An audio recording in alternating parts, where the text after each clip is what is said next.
আসসালামু আলাইকুম, explore with ফাহিমের আজকের ভিডিওতে আপনাকে স্বাগতম। আমরা সবাই কম বেশি ল্যাপটপ অথবা ডেস্কটপে মাল্টিটাস্কিং তো করি। মাল্টিটাস্কিং করার সময় ল্যাপটপ অথবা কম্পিউটার স্লো হয়ে যাওয়া অথবা হ্যাং করার সমস্যাটি খুবই কমন একটি সমস্যা। আপনি যদি কখনো মাল্টিটাস্কিং করার সময় এমন সমস্যার সম্মুখীন হয়ে থাকেন তবে অবশ্যই কমেন্ট করে জানাবেন। আশা করি আজকের ভিডিওটি দেখার পর আপনার আর এই সমস্যাটি থাকবে না। এই ভিডিওটি দেখার পর আপনার প্রবলেম ফিক্স হলে অবশ্যই কমেন্ট করে জানাবেন এবং এরপরও যদি কোনো ইস্যু থাকে তবে অবশ্যই কমেন্ট করে জানাবেন। আমি আপনার ইস্যুটি ফিক্স করার ট্রাই করব। চলুন তবে ইন্ট্রোটি দেখে আসি।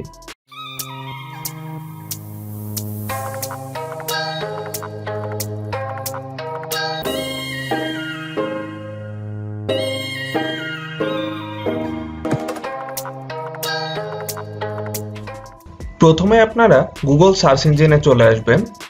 গুগল সার্চ ইঞ্জিনে আসার পর সার্চ করবেন ওয়াইজ মেমোরি অপটিমাইজার লিখে।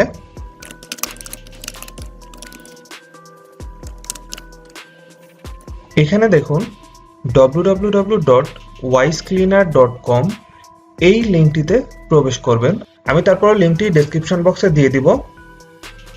এই লিঙ্কে আসার পর এখান থেকে ফ্রি ডাউনলোড করতে পারবেন। ফ্রি ডাউনলোডের জন্য এখানে ক্লিক করলেই আপনার ডাউনলোড শুরু হয়ে যাবে। এখান থেকে ডাউনলোড শেষ হওয়ার পর আপনারা সফটওয়্যারটি ইনস্টল করে নেবেন। ডাউনলোড শেষ হওয়ার পর ডাউনলোডস ফাইলে আসলে আপনি এমন একটি সেটআপ ফাইল দেখতে পাবেন। এখানে ক্লিক করার পর সফটওয়্যারটি ইনস্টল শুরু হয়ে যাবে। এখান থেকে পারমিশন দিয়ে দিবেন। নর্মাল সফটওয়্যার ইনস্টলের মতো এখানে অ্যাকসেপ্ট করবেন, এখানে নেক্সট ক্লিক করবেন এবং এরপর ইনস্টল ক্লিক করলে সফটওয়্যারটি ইনস্টল শেষ হয়ে যাবে। আমার সফটওয়্যারটি ইনস্টল করা আছে তাই আমি আর ইনস্টল করলাম না। সফটওয়্যারটি ইনস্টল শেষ হয়ে যাওয়ার পর আপনার স্টার্ট মেনুতে ক্লিক করবেন এবং এখানে সার্চ করবেন ওয়াইজ। এই যে শুধু ওয়াইজ লিখলেই চলে আসছে। এই সফটওয়্যারটিতে ক্লিক করবেন। এখান থেকে আপনার একটি পারমিশন চাবে, পারমিশনটি ইয়েস করে দিবেন। আপনার সফটওয়্যারটি চালু হয়ে গেছে। এখানে অপটিমাইজে ক্লিক করলে এই সফটওয়্যারটি কাজ করবে। তাছাড়াও এই সফটওয়্যারটি একবার ওপেন করার পর এটি ব্যাকগ্রাউন্ডে আপনার র্যামকে ক্লিন করতে থাকবে। এখন আমি আপনাদের দেখানোর জন্য আগে থেকে এর পারমিশনগুলো কিছু অফ করে রাখছি, এই জন্য এটি এখন ব্যাকগ্রাউন্ডে কাজ করবে না। তো আমি এখন এই সফটওয়্যারটি অফ করে দিচ্ছি। এরপর উইন্ডোজ আর অর্থাৎ রান প্রোগ্রামটি চালু করার পর এখানে লিখবেন RESMON লিখে এন্টার ক্লিক করবেন। এরপর আপনার কম্পিউটারের র্যাম কতটুকু জায়গা দখল করছে তা এখানে দেখাবে এবং কতটুকু ফ্রি আছে জায়গা সেটাও এখানে দেখাবে। এখানে দেখাচ্ছে 3200 MB ফ্রি আছে এবং এখানে আপনাকে গ্রাফিক্যালিও দেখাচ্ছে। তো এখন আমি কিছু বড় বড় সফটওয়্যার ওপেন করি, যেমন Adobe Photoshop, Illustrator, after effects. সফটওয়্যারটি খেয়াল করলে দেখবেন এখানে র্যাম জায়গা দখল করতে শুরু করছে এবং এই ফ্রি স্পেস কমতে শুরু করছে, যেটা 3200 ছিল এখন 2800 MB হয়ে গেছে। আমি এর সাথে আফটার ইফেক্টস অন করে দেই।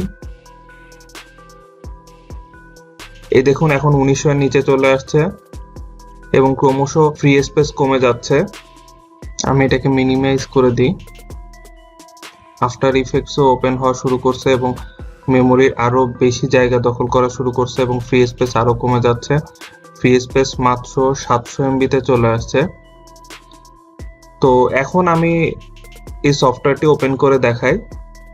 আপনারা এখানে খেয়াল রাখবেন এই যে অপটিমাইজ ক্লিক করার সাথে সাথে নীল অংশটি কমে গেছে, অর্থাৎ আমাদের যে স্ট্যান্ড বাই অংশটি র্যামের সেই অংশটি কমে গেছে এবং মাত্র 700 MB জায়গা ছিল তা এখন 1500 MB হয়ে গেছে। আমি ফটোশপ অফ করে দিলাম।